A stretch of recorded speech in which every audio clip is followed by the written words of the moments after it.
Bem-vindas e bem-vindos ao nosso Portal Metafísico. Hoje é o nosso primeiro episódio desse podcast. Eu sou a Karina Safira, executiva social, consultora metafísica e aprendiz de maga.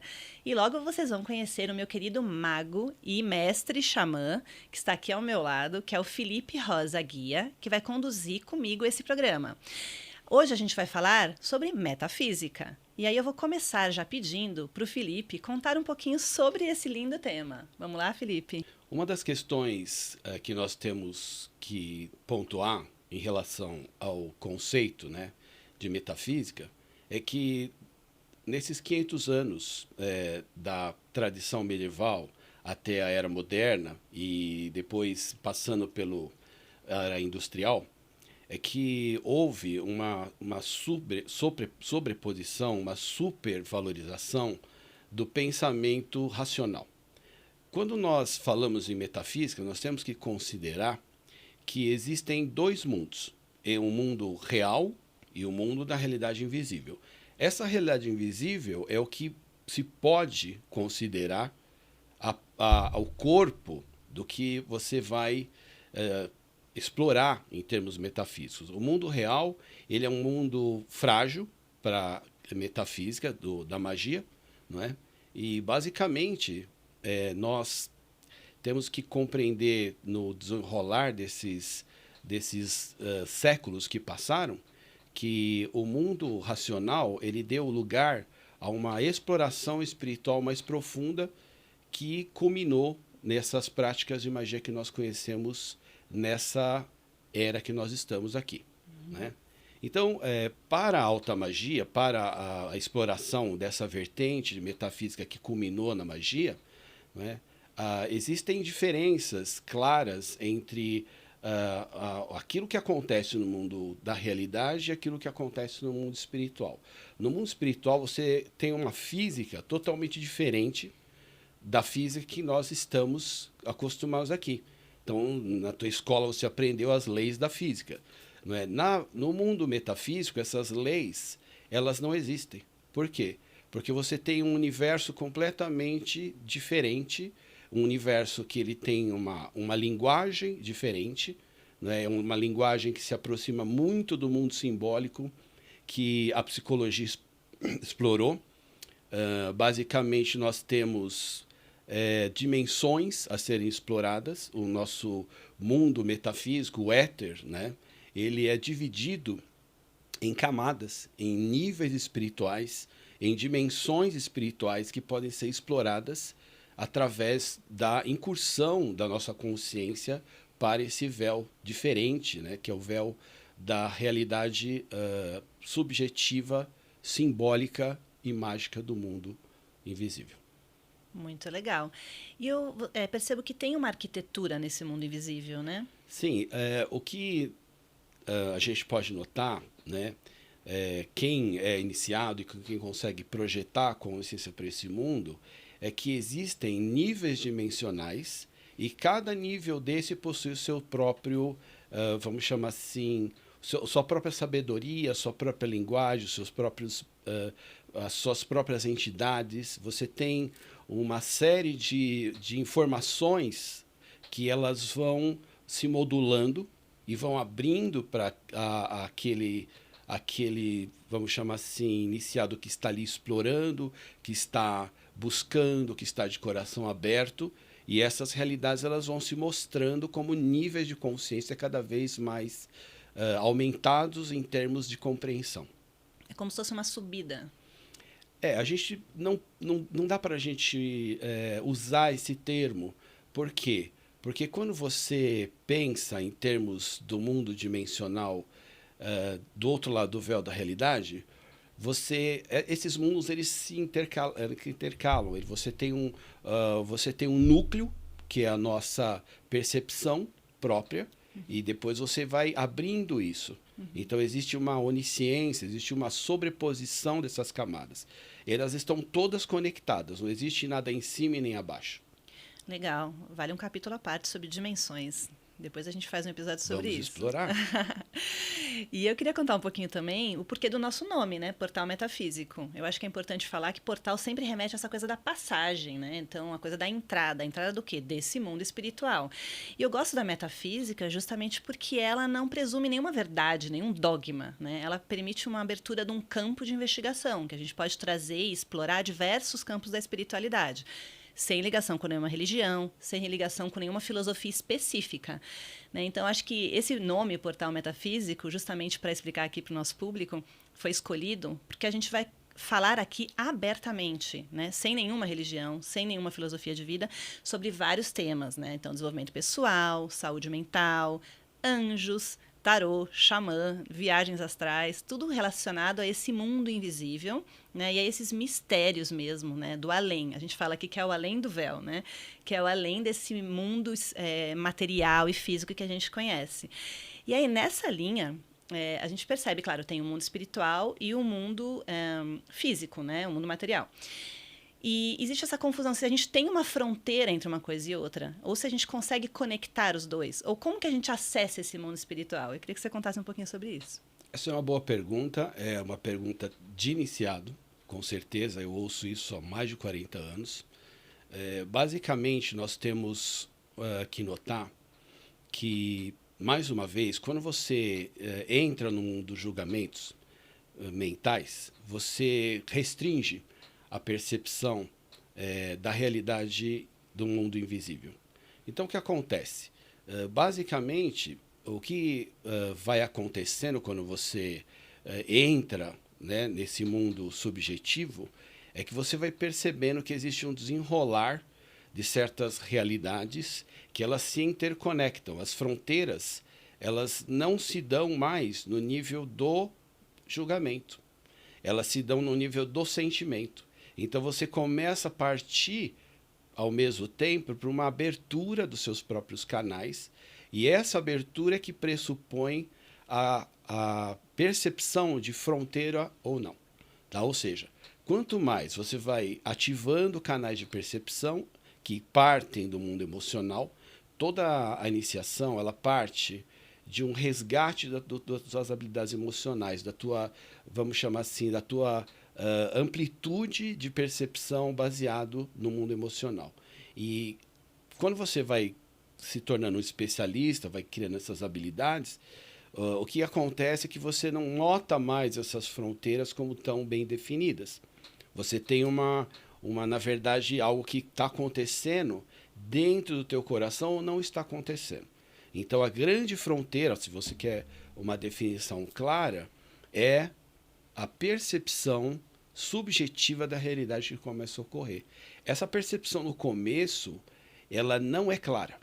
É muito difícil você ter nos seus primeiros momentos, onde você está começando a treinar, né, sobre magia, sobre viagem astral, sobre projeção astral, sobre transe, não é?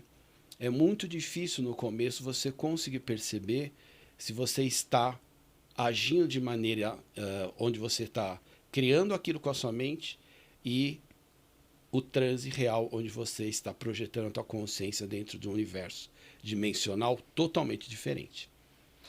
Interessante. O meu caminho sempre foi o da meditação para essa conexão, né? E eu percebo exatamente que quando a gente entra nesse estado do transe, que eu até acho interessante depois a gente aprofundar um pouco mais, a gente já começa a não ter mais o julgamento da mente, né? Que eu acho que é aí que dá aquele pulo do gato, né? Que é quando você simplesmente começa a deixar fluir. E aí você se conecta com esse eu superior, que na verdade é uma conexão interior, né? Que a gente está falando aqui. Então, para mim, né, minhas jornadas na Índia e tudo mais sempre me trouxeram essa perspectiva, né, de entender quais seriam possibilidades de meditação que eu poderia fazer justamente para atingir esse estágio, né, o estágio do transe.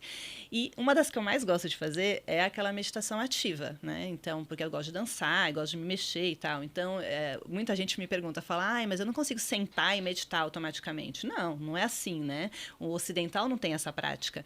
Mas aí, quando a gente consegue mexer o corpo ou se cansar de alguma forma, quando a gente senta em estado meditativo, a coisa vem muito mais fácil, né? E também com a jornada do tambor, né? É algo que também faz com que a gente induz, de certa forma, esse estágio. Então, fala um pouquinho sobre essa jornada do tambor e essa coisa do transe. Esse tema ele já foi bastante explorado até no meio científico, né? Esse fenômeno ele tem relação direta, tá? Essa questão que você colocou da meditação, do silêncio e de uma passagem de estado de consciência, né? Então, o que a gente nota é que existe uma clara transformação dos seus estados perceptivos quando você começa a entrar nos estados de meditação.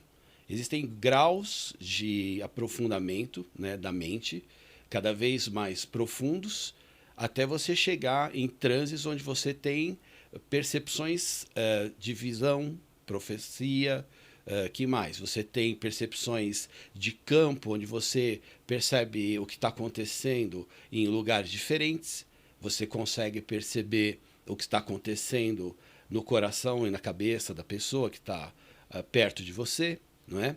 Então, o que isso representa? Né? Acessos. Tá?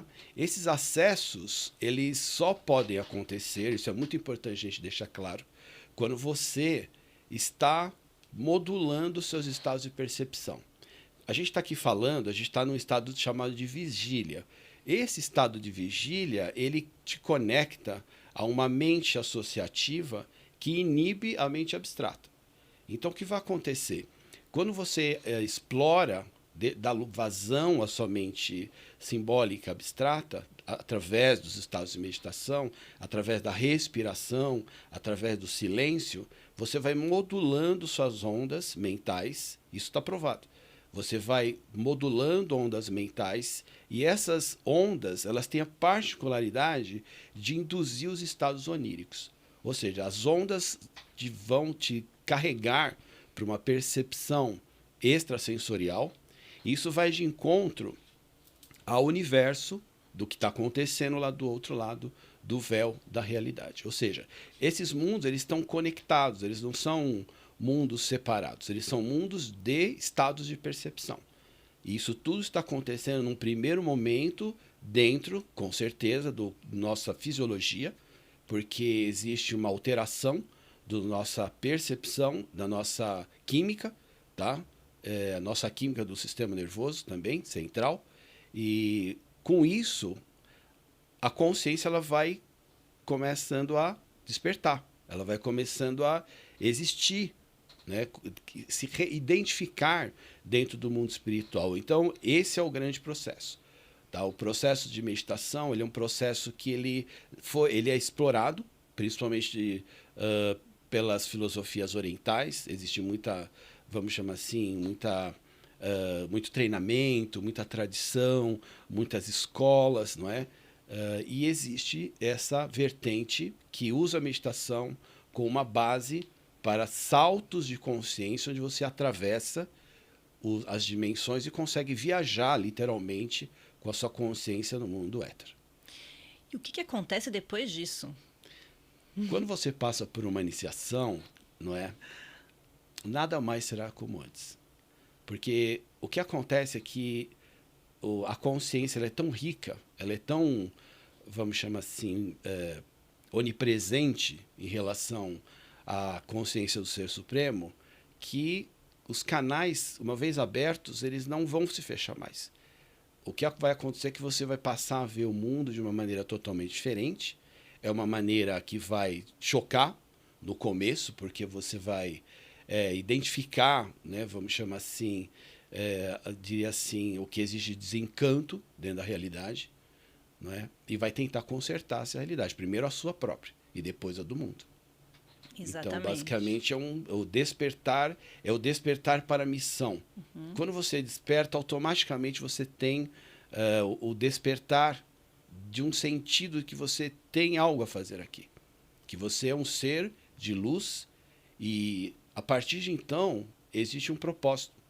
Então, isso tudo vai mudando a sua consciência, vai mudando a história da sua vida. Eu percebo exatamente isso que você está falando. Eu falo muito que não tem como desver, né? Uma vez que você foi lá e você já despertou a sua consciência, não tem como você voltar atrás, né? E isso é muito belo. E traz também uma responsabilidade, né? Porque a partir desse momento você acaba sabendo que você tem sim essa missão. Isso acontece comigo, né? Enfim, né? Quantas vezes a gente já falou disso? E aí eu sempre ficava, inclusive, me cobrando para ter essa, né, atuação, né, efetiva no mundo espiritual ou no despertar da consciência, no desenvolvimento pessoal. E quando eu realmente entrei para fazer isso, foi quando eu percebi que eu estava no meu lugar de poder. E aí eu queria entender de você como que é essa coisa de estar no lugar de poder. Bem, na verdade, isso só vai acontecer num segundo momento. Quando você começa no mundo espiritual, começa a se purificar espiritualmente, começa a mudar os seus modos de percepção, o que vai acontecer é que em dado momento você vai encontrar mestres espirituais do outro lado do véu da realidade, mestres desencarnados, mais evoluídos, que eles vão guiar você, eles vão criar uma mentoria, não é, em relação àquilo que você está criando com a sua realidade. A partir de então, tudo vai se moldar nesse relacionamento que você vai ter entre a sua egrégora que você vai encontrar no mundo espiritual e o tipo de treinamento que você vai receber. Existe uma parcela desse treinamento que vai ocorrer no mundo espiritual e a partir de então a redefinição da sua identidade. Primeiro, uma reidentificação da sua identidade espiritual, quem é você. Às vezes você recebe nomes sagrados, você recebe instrumentos, você recebe instrumentos que são de cura. Né? Se você for um curador, você vai receber instrumentos de guerra espiritual. Se você for um guerreiro da luz. Existem várias situações onde você vai criando a sua identidade, a sua identificação, não é? Com os seus mestres, eles vão preparando você para a sua grande missão, para o grande propósito. Eu sinto isso, sabe? Que as almas, elas têm um contrato. Isso está já documentado também por outros sensitivos, sábios, que afirmaram que a alma, antes de vir para a Terra, ela sabe o que ela veio fazer. Ela tem um sentido básico daquela trajetória que ela tem que ter. E quando você vai para o mundo espiritual e encontra os seus mestres, essas verdades, essa carta, esse contrato, ele começa a se revelar. E isso, de uma maneira, vamos chamar assim, normalmente, vamos chamar assim, gradual. Não existe também um peso, sabe? Os mestres não pegam você pelo braço e vão falar assim, agora você vai lutar por nós aqui na Terra. Isso vai surgindo de acordo com a sua vontade, com o seu coração. O espírito, ele, numa identidade que ele começa a encontrar de relacionamento com o eu superior, e tudo se dá nesse nível, sabe? O eu superior é o centro de tudo isso. A gente tem que notar que não é algo que você faz com uma brincadeira, não é algo lúdico, sabe? As pessoas costumam relacionar recreação com espiritualidade, não tem nada a ver, sabe? O eu superior é uma coisa central, é o que faz você se conectar com a verdade do que você é. Então tudo passa a ter o crivo desta relação que você tem com os seus mestres espirituais, com o teu eu superior, com a sua identidade, com o seu espírito, com o seu coração. Lindo. E foi assim que surgiu o nome Safira, que aliás você recebeu e me deu. Lindo. Lindo mesmo. É o nome de uma das suas vidas de sacerdotisa. Coisa que mais os mestres me tornaram saber e você está aí, né? Brilhando na energia da Safira. Muito grata. E tem uma pergunta que a gente sempre recebe, né, nas jornadas xamânicas, quando eu estou conduzindo com o tambor, quando você provavelmente está conduzindo com o tambor, você deve receber muito, que é, como é que eu sei que eu não estou imaginando isso que eu estou vendo? Essa é uma questão complexa, tá? Vou explicar pelo quê. Porque mesmo as pessoas mais experientes, quem já tem, vamos chamar assim, uma certa bagagem, uma certa estrada, né? Pode, em dado momento, sentir que está desconectado. Então, o que é essa conexão? A gente tem que definir isso, sabe? Vou pegar um pouco d'água aqui. Claro. A questão se dá no seguinte Só sentido. deixa a lâmpada aí. Fale. Basicamente, né? Vamos definir isso porque é um assunto bastante sério. Tá ótimo. Isso assim. Então vamos lá. Então é o seguinte, basicamente, né? Quando você interage com certas pessoas tóxicas, vamos dizer, esse é um termo que está sendo bem usado agora, né? Tem muita gente falando disso, né? Masculinidade tóxica, pessoas tóxicas. Mas por que se usa esse termo, né? Porque realmente funciona assim. Quando você tem pensamentos negativos, existe uma série de forças que elas são astrais, elas são entidades, tá? Essas entidades, elas podem ser forças elementais que são fabricadas a partir das consciências negativas. Por exemplo, se você tem muita tristeza, você vai ter elementais de tristeza. Se você tem energia viciosa, se você ataca o seu corpo, né, de uma maneira onde você não preza a sua saúde, não equilibra a sua saúde, você vai ter elementais para isso também. Você vai ter elementais de ódio, você vai ter elementais de sedução, né, do vício. Então, esses padrões, a própria ganância gera muitos elementais. Então, elementais negativos. Lembrando que esses elementais são como forças negativas, como nuvens, que elas saem da consciência da pessoa, não são os espíritos da natureza. Né? Porque existe uma confusão muito grande sobre isso. Né? Quando se fala os elementais negativos dessa pessoa, não são os espíritos da natureza, que são é um reino totalmente diferente e muito evoluído, por sinal. Mas esses elementais, essas forças, essas larvas, né, vamos chamar assim, elas acabam fazendo parte da consciência da pessoa e isso torna a pessoa extremamente tóxica. Por quê? Porque essa é uma energia que ela não está de acordo com o equilíbrio. Ela vai perturbar, ela vai inibir, ela vai ferir os centros psíquicos, né, de quem está perto. Então, normalmente quem interage, agora que tem o nosso ponto, né, da tua pergunta, quando a pessoa interage, o iniciado interage com pessoas tóxicas, ela vai ficar intoxicada. Então é um balanço que ocorre. Você está perto de pessoas tóxicas, essa energia ela vai viajar em você. Tá? Não tem muito como evitar isso. Existem níveis de defesa, só que em dado momento, se você tem uma relação onde existe um contrato de estar absorvendo a energia daquela pessoa, se você tem karma negativo com aquela pessoa, você vai absorver. Tá? Depois você vai ter que se limpar. Então, eu sempre digo aos meus alunos, quando você não está sentindo que você está fazendo uma boa incursão, você faça uma limpeza dos seus corpos energéticos, dos seus chakras, da tua consciência para você centrar novamente, para você ligar na tomada novamente do espírito e não ficar com as suas forças espirituais todas perturbadas, com a tua consciência toda manchada, né, de energia negativa, e isso vai evitar que você consiga abrir seus canais. Os canais só se abrem se eles estiverem limpos. Então, essa é quase uma lei. Né? Você não consegue partir para o mundo espiritual se você estiver todo impregnado da própria energia tóxica negativa que vai chumbar você no baixo astral. Interessante. Então, o que você está dizendo é que para a gente ter mais certeza do que a gente está vendo, primeiro a gente tem que estar limpo. Né? Então, Sim, antes de entrar. Fundamental que haja uma meditação, uma reza, uma oração. Muita gente faz isso, né? Principalmente os meus alunos que são cristãos, eles rezam, eu aprovo muito isso. Eu diria que quando você tem algo que vá te trazer de novo para o teu coração, você está apto a abrir seus canais e entrar em conexão com o espírito. Entendido. Agora, você tocou num ponto que é esse de absorver energias das outras pessoas, que é algo que todo mundo pergunta, né? E fala, bom, como que eu consigo uma barreira? Existe isso? Tem como se proteger de alguma forma? Existem níveis, né? Existem feitiçarias que você pode fazer, né? Do bem, com certeza, né? Que vão fechar o seu corpo. Existem técnicas, né? Uhum.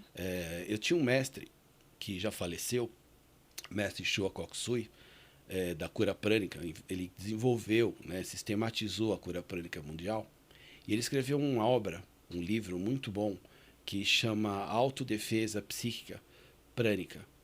E, basicamente, ele dava ali uma série de informações, ele descrevia técnicas que vinham do Qigong, que vinham dos guerreiros chineses antigos. Ele estudou muito isso, da própria metafísica, das tradições célticas, das tradições orientais, do ponto de vista dos sumérios. Ou seja, existem várias tradições que mostram como você pode fazer isso. Existe um limite para você conseguir barrar essas forças, tá? Então, basicamente, você pode fechar o seu sistema, né? Porém, eu acho que, assim, no meu ponto de vista, tá? A coisa que mais funcionou até hoje é você encaminhar essas forças, ser um canal, você encaminhar essas forças para a luz. Isso é que isso vai dar trabalho, tá? Porque você acaba virando quase como diria assim, um condutor de almas, né? Mas quando você emana a energia da consciência do plano celestial, existe algo que se abre, que é a sua conexão de transferência dessas forças, né, que vêm da pessoa para o plano celestial também. E óbvio que você, uma vez que você seja um iniciado, você pode se defender dos modos tradicionais, não é? O próprio xamanismo, nós temos os espíritos guardiões para isso, né? Os espíritos guardiões são defensores espirituais. E então o iniciado que conhece o seu animal de poder, quando ele está sendo atacado por essas forças, ele vai lá e vai controlar essas forças. Ele vai atacar também, ele vai transferir isso para os mestres para serem levados para o plano celestial. Uma coisa que um xamã jamais deixa acontecer é ficar sob o domínio de forças negativas no mundo espiritual. Então, faz parte da iniciação xamânica você invadir a sua própria consciência com a força dos seus mestres e limpar essa consciência até dos outros. Uhum. E aí ensinar o seu aluno a fazer isso depois. Sim, com certeza é todo um processo, né, onde um vai ensinando o outro e essas técnicas vão se tornando cada vez mais refinadas, né, até você se tornar também, né, um mediador, né, como digo, das dimensões para poder, num primeiro momento que essas forças já entram em contato com você, elas já são transmutadas e aquilo que tem que ser levado à luz vai ser levado à luz, aquilo que é negativo vai ter que ser transmutado, porque não pode subir. E os seus alunos, né, você atende tanta gente, né, inclusive em jornadas xamânicas e também dá aulas, cursos, né? Quais são os principais bloqueios que eles chegam, né? Que você percebe assim, putz, a maior parte chega com bloqueio X. Essa é outra pergunta de iniciada. Bom, essa é uma pergunta muito interessante, porque basicamente está relacionado com a própria noção que você vai ter de empoderamento, tá? Porque quando você tira os seus bloqueios, você vai dar lugar à sua consciência, ao seu poder. Desligar o bloqueio é empoderar ao mesmo tempo. Então, quais são os bloqueios dos iniciados? Todo iniciado ele tem um começo de uma crise, tá? Que pode levar ele a um estado de perturbação, que pode até ser diagnosticado como doença psíquica. Às vezes, isso acontece, tá? Muitos dos meus alunos foram diagnosticados com bipolaridade, tá? Porque eles eram hipersensíveis a essas forças negativas do mundo espiritual, não é? E no momento que a gente começou a trabalhar com isso, eles começaram a entender que isso tudo partia da vulnerabilidade psíquica deles. Compreende? Então, ou seja, os bloqueios que eles possuem são parte da incapacidade que eles estavam tendo de se conectar com o próprio poder. E a natureza desses bloqueios vem, obviamente, do karma, tá? Então, quando um aluno não consegue se conectar com os seus próprios sentimentos, não é? Esse é um bloqueio mais, vamos chamar assim, profundo. E ele normalmente é um dos mais recorrentes.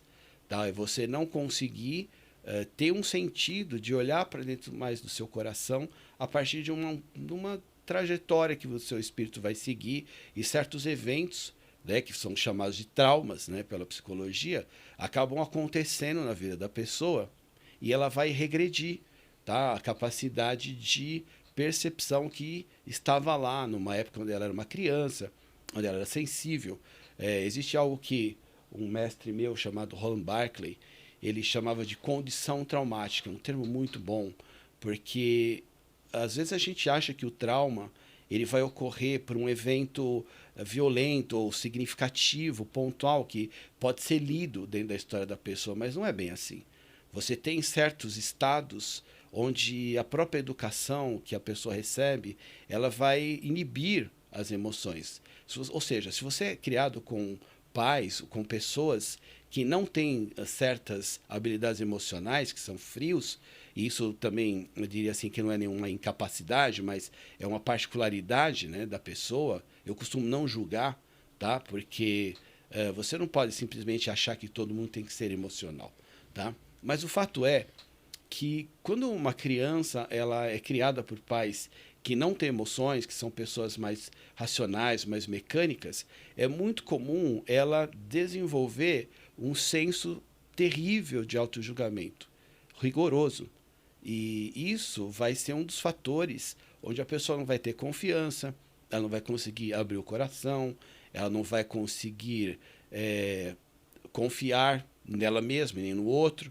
E isso são bloqueios que acabam criando couraças emocionais que, quando a pessoa vai procurar entrar em equilíbrio, entrar em contato com o espírito, essas couraças não vão deixar essa pessoa ter as percepções necessárias para encontrar, né, a conexão espiritual. Uhum. Cria então esse bloqueio meio físico mesmo, né? Às vezes as pessoas têm até uma memória corporal. O Jung, Carl Jung, ele relacionou, né, certas, vamos chamar assim, realidades psicológicas, né, que a pessoa pode ter com o gestual.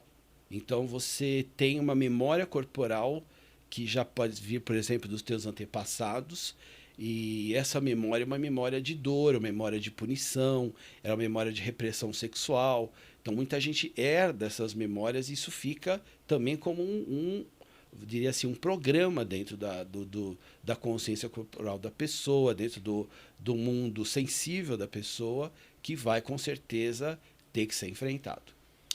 Tem aquele o corpo fala, né? Que às vezes você olha e já faz a leitura da pessoa só por dar uma olhada de como é que ela se porta, né? Como ela olha para você. Nossa, eu vejo tanto isso. Para cima, por baixo. Eu não sou de julgar as pessoas, mas, nossa, elas mostram muito. Porque nós fica também, nítido. né? Nós também mostramos, Exato. né? O que a gente vai estar relacionado ao nosso modo de se comportar, de se mover, não é?